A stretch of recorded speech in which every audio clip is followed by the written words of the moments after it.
যদিও বা বর্তমান প্রেক্ষাপটে একজন মুসলিম ভালো থাকতে পারে না।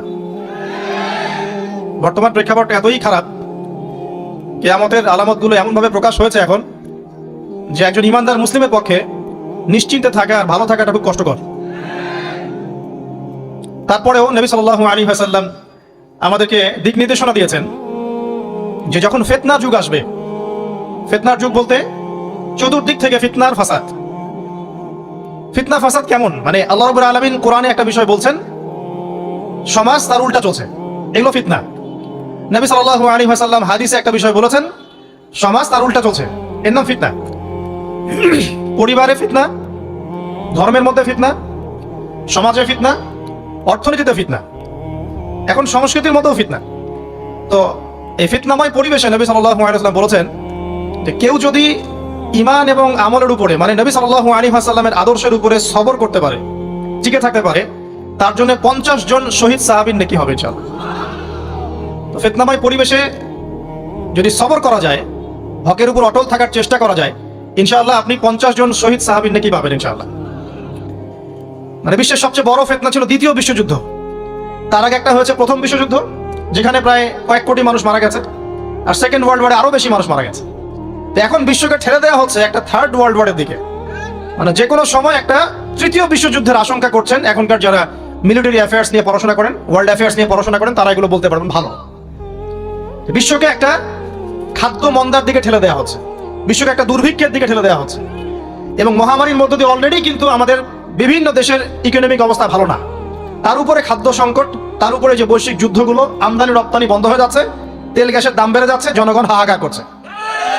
এই পলিটিক্যাল গ্লোবাল অ্যাফেয়ার্স এর ফিতনা এগুলা। তো আপনাকে এই জন্যই প্রথমে আমি একটা কথা বললাম যে ফিতনাময় একটা পরিবেশে একজন মুমিন যার অন্তর্দৃষ্টি আছে, যে কোরআন এবং সুন্নাহ দিয়ে এই বিশ্বের এই রহস্যগুলো উদ্ঘাটন করতে পারে, সে ভালো থাকতে পারে না। তার মনটা সবসময় কিন্তু মানে ব্যাকুল থাকবে যে কিভাবে এইসব সমস্যা থেকে নিজে উত্তরণের পথ খুঁজতে পারি, আর আমার পরিবারকে বাঁচাতে পারি, আর আমার জনগণকে বাঁচাতে পারি। আর যদি আপনি আত্মকেন্দ্রিক হন, স্বার্থপর হন, তাহলে নিজের চটকায় তেল দিবেন, নিজে ভালো থাকলেই বাপের নাম। তো দেখুন, এই জামানার কথাই নবীজি বলছেন সাল্লাল্লাহু আলাইহি ওয়াসাল্লাম, তোমাদের সামনে এমন একটা যুগ আসছে, নবীজি বলছেন জামানা সাবরিন, কঠিন জামানা, যে জামানা ঈমান নিয়ে চলাটা হবে হাতের মধ্যে আগুন নিয়ে চলার মতো।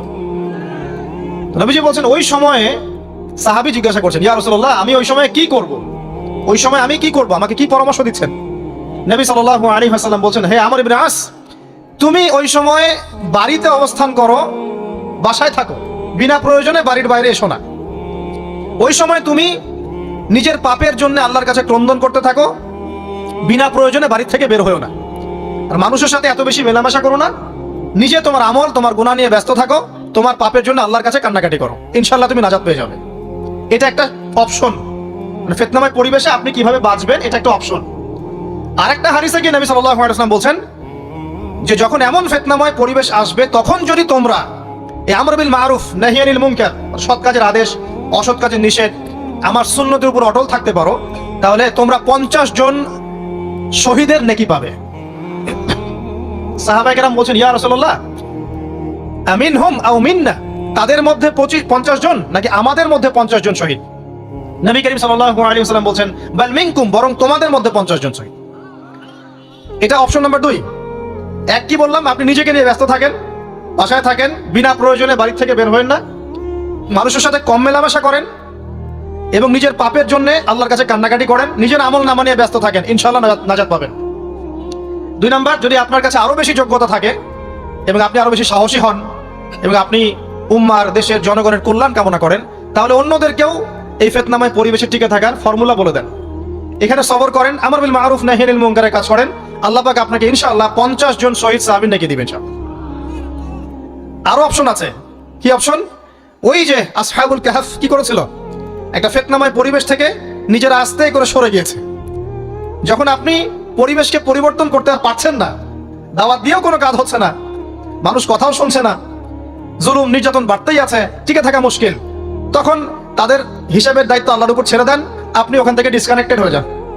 এটা একটা অপশন। এই অপশন বেছে নিয়েছিল ইব্রাহিম আলাইহিস সালাম, তার বাবাকে বুঝিয়েছেন, কাজ হয়নি, চলে গেছেন। এই অপশন বেছে নিয়েছিল আসহাবুল কাহফ, সবাইকে বোঝাচ্ছে কাজ হচ্ছে না, তার রাস্তায় করে চলে গিয়ে গুহার মধ্যে রাত কাটানো শুরু করেছে। এমনও হাদিস পড়েছি আমি এই ফিতনাময় পরিবেশে সবচেয়ে সৌভাগ্যবান হবে ওই শ্রেণীর মানুষ যারা দেখা যাবে যে পাহাড়ি কোনো এলাকায় বা দূরবর্তী কোনো জায়গায় বসবাস করছে, যেখানে বৃষ্টিপাত হয়, গরু ছাগল মেষ বকরি এগুলো নিয়ে ওখানে চড়ায়, যখন আজানের সময় হয়, নামাজের ওয়াক্ত হয়, আজান দেয়, নামাজ পড়ে, দুনিয়ার ফিতনা থেকে এরা দূরে আছে, এরা সফল। এমনও হাদিস আছে। হয়তো আপনার কাছে মনে হচ্ছে না এখন ওই যুগ আসে নাই, কিন্তু আমি আপনাকে বলে দেই যে কোরআন এবং সুন্নাহর চোখ দিয়ে যদি আপনি দেখতে শেখেন এবং বর্তমান বিশ্বের প্রেক্ষাপটটা অ্যানালাইসিস করার যোগ্যতা আপনি অর্জন করেন কোরআন সুন্নাহর চোখ দিয়ে, আপনি বুঝতে পারবেন সেই সময় অনেক আগেই চলে এসেছিল। এখন ফিতনা এবং ফাসাদময় এই পরিবেশে আমরা কি করতে পারি, ছোট স্কেলে, বড় স্কেলে না, ছোট স্কেলে। আমি আজকে বড় বিষয় নিয়ে কথা বলতে আসি নাই, কারণ আমি চিন্তা করলাম যে আসলে প্রথমে যদি ব্যক্তিকেন্দ্রিক বিষয়টা ঠিক না হয়, বড় বিষয় আলোচনা করে কোনো লাভ নাই। আগে ব্যক্তি যদি ঠিক না হয়, বড় বিষয় আলোচনা করে আসলে কোনো লাভ নাই, আপনারা বুঝবেনও না, মাথার উপর দিয়ে চলে যাবে। এখন গ্লোবাল অ্যাফেয়ার্স নিয়ে কথা বলে খুব একটা ফায়দা নাই আপনাদের। এখন ইকোনমিক পুরো এই সুদভিত্তিক সিস্টেম আপনি চেঞ্জ করতে পারবেন না, এবং পুরো যে তাগুতি ব্যবস্থা আপনি চেঞ্জ করতে পারবেন না। আপনি কি করতে পারবেন? আপনি নিজেকে পরিবর্তন করতে পারবেন, আপনার পরিবারকে পরিবর্তন করতে পারবেন। এতটুকু আপনার পক্ষে এখন পর্যন্ত সহজ, ঠিক না? ঠিক কথা। এটা আপনি এখন করতে পারবেন। এটার ফর্মুলা কি? ফর্মুলা ঘাটতে গিয়ে আল্লাহ পাক আমার মাথার মধ্যে একটা হাদিস নিয়ে এসে দিলেন। আমি বিশ্বাস করি যে আপনারা বলছেন মৌলানা আল্লামা, আমি আসলে এমন কিছু নই, এই কথাগুলো আসলে আমার সাথে যায় না। আমি নিতান্তই একজন ছোট মানুষ এবং তালেবে ইলম, জ্ঞানের পথের পথযাত্রী। আর আমি তালেবে ইলম হয়ে থাকতে চাই, আমি মুফতি নই, আমি মুহাদ্দিস মুফাসসির বা এই যে শব্দগুলো আপনারা বলছেন, এমন কিছুই নয়। আসলে কিয়ামতের মাঠে আমি জান্নাতে যেতে পারবো কিনা আমি নিজেই জানি না। যখন কোনো মানুষ নিজেকে অনেক বড় মনে করা শুরু করবে, বুঝে নেবেন সে ইবলিসের আনুগত্য করা শুরু করেছে আর কি। কারণ ইবলিস বলেছিল আবা ওয়াস্তাকবারা, আমি খলাকতানি মিন নার ওয়া খলাকতাহু মিন তিন, আমাকে সৃষ্টি করেছেন আগুন দিয়ে, আদমকে সৃষ্টি করেছেন মাটি দিয়ে, আমি কেন আদমকে সিজদা করতে যাব? তো এটা ইবলিসের চরিত্র, আবা ওয়াস্তাকবার, সে উদ্ধত হয় এবং অহংকার প্রদর্শন করে। তো আমি মনে করি যে আমি কিছু বলি না, আল্লাহ রাব্বুল আলামিন আমাকে বলার তৌফিক দেন মাত্র, আলহামদুলিল্লাহ। তা আমার মাথায় একটা হাদিস আসছে, সকাল থেকে ঘুরছে। সেটা হচ্ছে, দেখুন, বারা ইবনে আযিব রাদিয়াল্লাহু আনহু থেকে বর্ণিত হাদিসটা আসছে এবং হাদিসটা বিশুদ্ধ। এখান থেকে আমি মূল আলোচনা যাচ্ছি যে একদিন আনসার মানুষদের মধ্যে, আনসার কারা? আমাদের আনসার বাহিনী। আনসার কারা? যারা মুহাজির সাহাবীদেরকে আশ্রয় দিয়েছিল মদিনায়, তাদেরকে কি বলা হয়? আনসার। তাহলে শব্দটা সুন্দর না? তাহলে আমাদের বাহিনীর নামটাও সুন্দর, মাশাআল্লাহ। তো আনসার সাহাবীদের মধ্যে একজন ইন্তেকাল করেছেন, ইন্না লিল্লাহি ওয়া ইন্না ইলাইহি রাজিউন। এখন তাকে দাফন করা হচ্ছে, আর নবী সাল্লাল্লাহু আলাইহি ওয়াসাল্লাম কবরের পাশে চুপ করে বসে পড়লেন। তার বসা দেখা দেখি বাকি সাহাবীরাও তাকে ঘিরে গোল করে বসে পড়লেন। তারা বলছেন আমরা এমন ভাবে এখানে বসেছিলাম যেন আমাদের মাথার উপরে পাখি এসে বসতে পারে, চুপচাপ, কোনো নড়াচড়া নাই। দেখেন রাসূলের সাথে বসার সুন্নত, দেখেন কোরআন এবং হাদিসের মাহফিলে বসার কিন্তু সুন্নত আছে। এখানে বসে দুনিয়াবি এত গল্পগুজব করা যাবে না, এই মোবাইল টোবাইল হাবিজাবি নিয়ে এত ব্যস্ত থাকা যাবে না, দিলের কান দিয়ে শুনতে হবে, ঠিক আছে? আদব আছে, না হলে কথা আপনার উপর তাসির করবে না। তারা এমন ভাবে বসেছিলেন যেন মাথার উপরে পাখি বসতে পারে, সুবহানাল্লাহ। এবার নবী করিম সাল্লাল্লাহু আলাইহি ওয়াসাল্লাম বলছেন যে যখন মাইয়েতকে কবরে শোয়ানো হয় তখন সে তাকে দাফন করে যাওয়া ব্যক্তিদের হাঁটার খসখস আওয়াজ শুনতে পায়। এরপরে তাকে যখন শুইয়ে দেওয়া হয়, সে যদি মুমিন ব্যক্তি হয় তাহলে তার মাথার দিকে তার সালাত এসে দাঁড়িয়ে যায়। দুনিয়াতে আপনি যে নামাজগুলো পড়েছেন, আমি যে নামাজগুলো পড়ছি, এগুলো মাথার দিকে দাঁড়িয়ে যায়। ডান দিকে চলে আসে তার সওম, সওম মানে কি? রোজা। বাম দিকে চলে আসে যাকাত, যাকাত মানে কি? যাকাতের সাথে তো আমরা পরিচিত নই। আমরা ওই যে রাস্তাঘাটে যে দান খয়রাতগুলো উঠানো হয়, এগুলোর সাথে খুব পরিচিত, তাই না? কত টাকা, কত পয়সা, কি কি গান করে আর টাকা কালেকশন করে না? অনেক সময় দেখা যায় রাস্তায় যাচ্ছি আমরা গাড়ি নিয়ে, পারলে গাড়ির সামনে এসে হুমড়ি খেয়ে পড়বে টাকা নেওয়ার জন্য। এইভাবে টাকা কালেকশন করতে কে শিখিয়েছে ইসলামে? আর আমরা অনেক সময় ছোট ছোট বাচ্চাদেরকে দিয়ে, মাদ্রাসার ছোট ছোট বাচ্চাদেরকে দিয়ে টাকা কালেকশন করাই। এটা ঠিক না। কেন ঠিক না জানেন? ছোটবেলা থেকেই ওর ব্যক্তিত্ব নষ্ট হচ্ছে। এই হাতটা উত্তম না এই হাতটা উত্তম? উপরের হাত উত্তম, নিচের হাত উত্তম? তো ছোটবেলা থেকে সে নিচের হাতে অভ্যস্ত হচ্ছে। দেখেন, এত টাকা পয়সা কালেকশন করে আমাকে আরেকটা স্বতন্ত্র মসজিদ করতেই হবে জরুরি? খুবই জরুরি ছিল। মানুষের কাছে হাত চেয়ে, হাত পেতে রাস্তাঘাটে এরকম করে গাড়ি থামিয়ে তারপরে কি বলবো, সুর করে গান গেয়ে এত টাকা পয়সা কালেকশন করতেই হবে? মসজিদটা আমাকে টাইলস ফিটিং করতেই হবে? এসি মসজিদ করতেই হবে? আমরা এমনও মসজিদ রংপুরে দেখেছি 10 বছরেও টাকা কালেকশন শেষ হয় নাই। 10 বছর ধরে কালেকশন হচ্ছে, আমি ছোটবেলা থেকে দেখছি কালেকশন হচ্ছে। কি বুঝলেন? তো এগুলো আমাদের ব্যক্তিত্ব নষ্ট করে। মুসলিমরা উপরের হাতের মালিক। সারা বিশ্ব আমরা একসময় চালিয়েছি। এই কথা আমাদেরকে কি শিখায়? সারা বিশ্ব আমরা চালিয়েছি। এই আপনার উমাইয়া খেলাফতের সময়ও কর্ডোভায় আব্দুর রহমানের যে শাসন ছিল, কর্ডোভা, স্পেন, পর্তুগাল, এই পুরো জায়গাগুলো পশ্চিমা বিশ্বের, এগুলো মুসলিমরা শাসন করেছে প্রায় 500-600 বছর। ইতিহাস তো আমরা জানিও না, পড়িও না, ভুলে গেছে। ইতিহাস পড়তে হয়। হিস্ট্রি ঘাটলে দেখবেন রাসূল সাল্লাল্লাহু আলাইহি ওয়াসাল্লামের 23 বছরের নববী যুগ, স্বর্ণযুগ, তারপর আবু বকর সিদ্দিকের খেলাফত, তারপর উমর ইবনে খাত্তাবের খেলাফত, আবু বকর সিদ্দিকের 2 বছর বা 2.5 বছর, উমর রাদিয়াল্লাহু আনহুর প্রায় 10 বছর, তারপর উসমান রাদিয়াল্লাহু আনহুর 12 বছর, আলী রাদিয়াল্লাহু আনহুর প্রায় 2-2.5 বছর, তারপরে হাসান রাদিয়াল্লাহু আনহু 6 মাস। এরপরে উমাইয়া খেলাফত শুরু হলো মুয়াবিয়া রাদিয়াল্লাহু আনহুর হাতে, প্রায় 20 বছর। উমাইয়ারা শাসন করেছে প্রায় 90 থেকে 100 বছর। তারপর জাব নদীর যুদ্ধে উমাইয়া আব্বাসী ওরা একে অপরের সাথে যুদ্ধ করেছে, করে উমাইয়ারা পরাজিত হয়ে আব্বাসীরা ক্ষমতায় গিয়েছে। ক্ষমতায় গিয়ে তারা প্রায় শাসন করেছে প্রায় 550 বছর।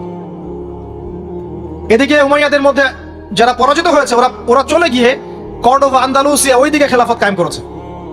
তারপরে আবার এদিকে ফাতেমি খেলাফত ছিল, উসমানীয় খেলাফত ছিল, তারপরে মিশরে তুলুনি একটা রাজবংশ ছিল, আমাদের সাবকন্টিনেন্টে মোগলরা ছিল, সারা বিশ্বে আমরাই ছিলাম। ইতিহাস তো ভুলে গেছে। তা আমরা সবসময় উপরের হাত ছিলাম, উপরের হাত আমরা দিতাম, মানুষ নিত। আর এখন কি হয়েছে? আমরা এখানে আমরা চাই, মানুষ দেয়। আর ওরা কি আর এমনি দেয়? ওরা চড়া সুদ দিবে না?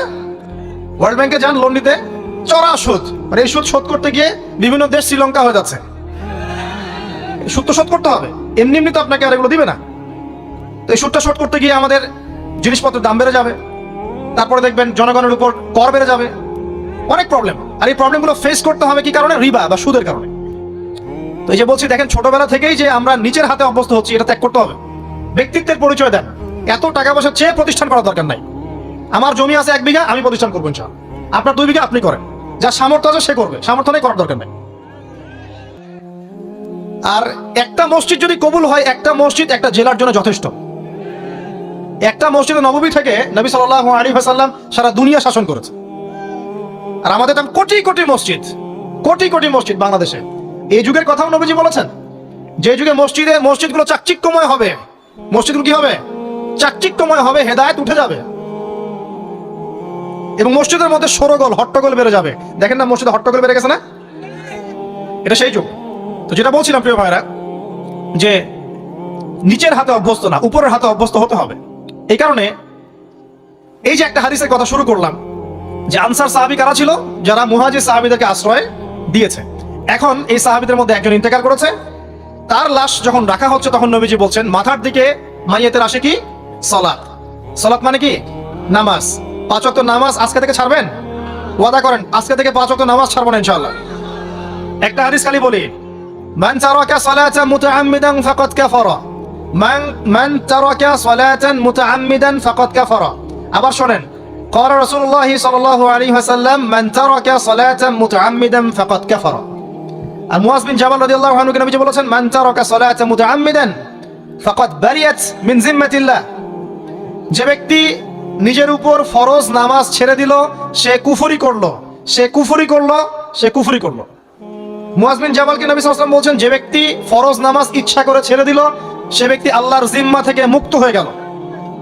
নামাজ ছাড়বেন প্রিয় ভাই, 5 ওয়াক্ত নামাজ জামাতের সাথে ইনশাআল্লাহ। আল্লাহ আমাকে তৌফিক দেখ, আপনাদের সবাইকে তৌফিক দান করুন, আমিন।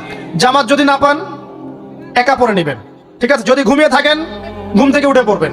ভুলে গেছেন, যখন মনে হবে তখন পড়বেন। ওযু করার পানি নাই, কি করবেন? তায়াম্মুম করবেন। তায়াম্মুমেরও কিছু নাই, আপনার কোনো কাপড়ই নাই, সতর ঢাকার কোনো কাপড়ই নাই, কি করবেন? বসে বসে নামাজ পড়বেন ওই অবস্থাতেই। এটা কোনো মাফ নাই। মানে আপনার ওযু করার কোনো পানি নাই, তায়াম্মুমের কিছুই নাই, কাপড়ও নাই সতরে, তখনও নগ্ন হয়ে বসেই নামাজ পড়তে হবে, মাফ নাই। যখন শোয়ানো হবে, মাথা থেকে কি থাকবে? সালাত। তাহলে আমরা যারা ফরজ সালাত এখন আদায় করছি না, আজকে তওবা করেন, বলেন আস্তাগফিরুল্লাহ আল্লাযী লা ইলাহা ইল্লা হুয়াল হাইয়ুল কাইয়্যুম ওয়া আতুবু ইলাইহি। হে আল্লাহ, আমরা তওবা করছি, সারা জীবনে যত নামাজ পড়ি নাই এই সমস্ত নামাজ না পড়ার পাপ থেকে তোমার কাছে তওবা করছি। ঠিক আছে, এটা আস্তাগফিরুল্লাহর অর্থ নয়, আমি বাংলায় বললাম। আর যদি নামাজ কাজা করে আদায় করে দিতে পারেন আলহামদুলিল্লাহ, খুবই ভালো হয়। যদি নাও পারেন তাও এখন থেকে আর কোনো নামাজ বাদ দিয়েন না, আর বেশি বেশি নফল নামাজ পড়ার চেষ্টা করেন। আল্লাহ পাক তৌফিক এনায়েত করুন। আসুন, তারপরে ডান দিকে কি? সাওম। সাওম মানে কি? রোজা। রমজান মাসে রোজা রাখি সবাই তো, মাশাআল্লাহ, আলহামদুলিল্লাহ। রমজান মাসে সাওম রাখার পাশাপাশি বেশি বেশি নফল সাওম রাখার ব্যাপারে অভ্যস্ত হওয়ার চেষ্টা করতে হবে। সবচেয়ে সেরা সাওমগুলো হচ্ছে মাসের 3 দিন, আইয়ামে বীজের সাওম, চাঁদের 13, 14 এবং 15 তারিখ। আর সপ্তাহে 2 দিন, সেটা হলো বৃহস্পতিবার এবং কি সোমবার। আল্লাহ পাক তৌফিক দান করুন, আমিন। এছাড়া আরাফার সাওম আছে, আশুরার সাওম আছে, ঠিক আছে, জিলহজ মাসের প্রথম 10 দিন রাখতে পারেন, ইত্যাদি। এবার বাম দিকে কি? যাকাত। যেটা বলছিলাম, যাকাতের সাথে আমরা খুব একটা পরিচিত নই, অথচ যাকাত একটা ফরজ ইবাদত। কেউ যদি নামাজ এবং যাকাতের মধ্যে পার্থক্য করে সে ব্যক্তি কাফের হয়ে যাবে। কেউ যদি মনে করে নামাজ আমি মানি, যাকাত আমি মানি না, তাহলে কাফের হয়ে যাবে। নিসাব পরিমাণ সম্পদ হলে প্রত্যেক মুসলিমের উপর যাকাত ফরজ, ঠিক আছে। এবং এই যাকাতই হচ্ছে আপনার ইসলামিক অর্থনীতির মূল ভিত্তি। যাকাত হচ্ছে ইসলামিক অর্থনীতির কি মূল ভিত্তি। আগে মুসলিমদের সাথে 2টা জিনিস থাকতো। যখন মুসলিমরা সারা বিশ্বকে নেতৃত্ব দিয়েছে তখন ডান দিকে একটা বড় তরোয়াল থাকতো আর বাম দিকে একটা ছোট খঞ্জর থাকতো, জানেন? এই মোগল আমলও দেখবেন, নবাব সিরাজউদ্দৌলাদের আমলও দেখবেন, ডান পাশে একটা বড় সৌর থাকতো আর বাম পাশে থাকতো একটা ছোট খঞ্জর। ওই 2টা জায়গায় এখন স্থান নিয়েছে। ডান পকেটে একটা বড় স্মার্টফোন আর বাম পকেটে ছোট একটা আবার কথা বলা ফোন। মানসিকভাবে আমরা সুস্থ নই এখন। আল্লাহ পাক আমাদেরকে বোঝার তৌফিক দেখ। কথাগুলো আঘাত করার জন্য বলছি না, আমি কথাগুলো বলছি এই কারণে যে আমাদের এই যুব সমাজকে নিয়ে আমাদের অনেক আশা। যুবকরা ইসলাম শিখবে, এলেম শিখবে, আমল করবে, ইনশাআল্লাহ আগামী দিনে এই জাতিকে নেতৃত্ব দিবে। তো এই সময় থেকে যদি ওদেরকে ট্রেন্ড আপ করা না যায়, তাদের ম্যানার্স, বিহেভিয়ার, হিউম্যান বিহেভিয়ার গুলো ডেভেলপ করা না যায়, তাহলে আগামী দিনে কি এরা জাতিকে নেতৃত্ব দিতে পারবে? তো যে কথা বলছিলাম প্রিয় ভাইরা, দেখুন, যাকাত ইসলামিক অর্থনীতির মূল ভিত্তি। কিভাবে জানেন? ব্যবসা এবং যাকাত এটা কি করে? এটা একটা মার্কেটের মধ্যে সম্পদ ঘুরতে থাকে। আমি বোঝাচ্ছি আপনাকে। মনে করেন আপনি ব্যবসা করছেন এবং যাকাত দিচ্ছেন। যাকাত কারা দিবে? যারা যাকাতের নিসাব পরিমাণ সম্পত্তি রাখে, মানে কিছুটা ধনী তারা। তো তারা ব্যবসা করছে, মাশাআল্লাহ।